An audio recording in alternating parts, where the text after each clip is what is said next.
संबलपुर शहर में संजय के घर में सुबह 10 बजे फोन की घंटी बजने लगा।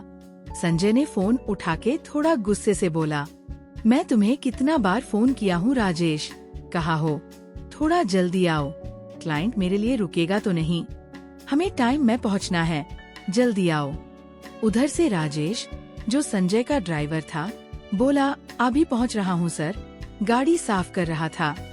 इतने में संजय ने फोन रख के उसका पत्नी को बुलाते हुए बोला, सीमा मेरे लिए जल्दी ब्रेकफास्ट लाओ, आज मुझे थोड़ा जल्दी जाना है। इतने में सीमा ने खाना लेके आते हुए बोली, आपको याद है ना, आज हमें पिक्चर देखने जाना है, जल्दी ऑफिस से आ जाना।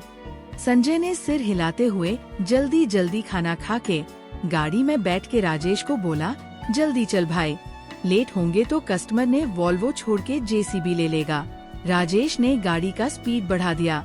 संजय ने सीट को थोड़ा पीछे धकेल के आंख बंद करके क्लाइंट के बारे में सोचने लगा ही था कि जैसे कोई उसे जोर जोर से बुला रहा है।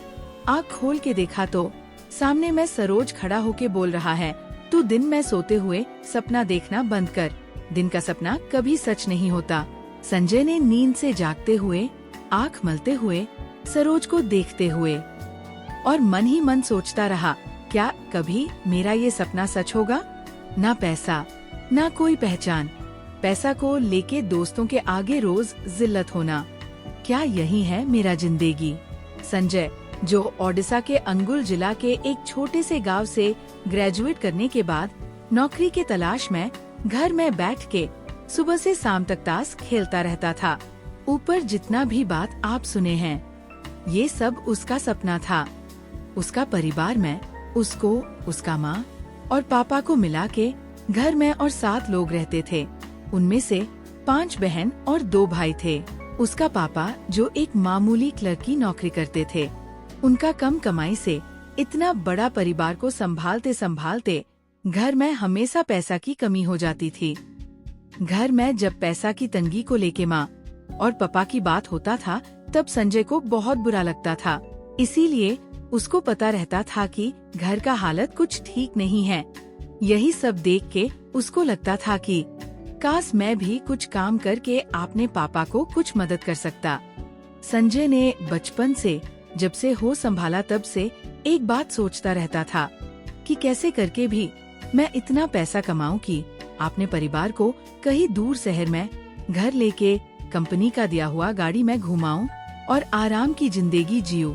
यही बात संजय ने हमेशा सोचता रहता था कि कैसे गांव से निकल के शहर जाएगा और नौकरी करेगा। लेकिन साथ में मन ही मन ये भी सोचता था कि अगर शहर चले भी गए तो नौकरी कौन देगा?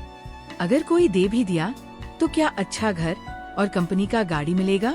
जब संजय गांव में दोस्तों के साथ बैठता था तो देखता था कि उसका परिवार की हालत देख के हर कोई उसे ऐसे नजर में देखते कि जैसे उसका कोई पहचान ही नहीं। सब कोई उसे नीचा दिखाने की कोशिश करते रहते थे। ऐसे ही उसका जीवन कटता था। सुबह उठो, नहा के कुछ खा के ताश खेलो शाम तक, और सपना देखना कि नौकरी पे जाके अपनी कार में घूम के जीवन मजे से कटता है। इसी बीच संजय ने बहुत कोशिश करता रहता था, कहीं कुछ जुगाड़ हो जाए नौकरी का। जीतने भी जान पहचान वाले थे, सबको बोलता था कि कैसे भी हो, कहीं भी हो, एक नौकरी दिला दे बस। दिमाग में हर समय एक ही बात सोचता था कि उसे पैसा कमाने हैं, बहुत पैसा। जैसे कि लोग बोलते हैं कि आप अगर दिल में किसी चीज को चाहोगे तो वो आपको जरूर मिलेगा। संजय के मामले में ऐसा ही हुआ। उसको एक दोस्त की मदद में एक काम मिल गया, एक कंस्ट्रक्शन कंपनी में। संजय जब घर छोड़ के जा रहा था तो ये सोच रहा था कि जितना भी मुश्किल काम हो, मैं पीछे नहीं हटूंगा और आगे जरूर जाऊंगा, जीवन को बेहतर बनाऊंगा। ये था इस कहानी का पहला चैप्टर। क्या संजय आपने जीवन के सफर में आगे चलता गया? कौन कौन सा ऐसा मुश्किल उसके सामने आए? क्या संजय को बड़ी कंपनी में नौकरी मिला? क्या संजय आपने सपने को साकार कर पाया?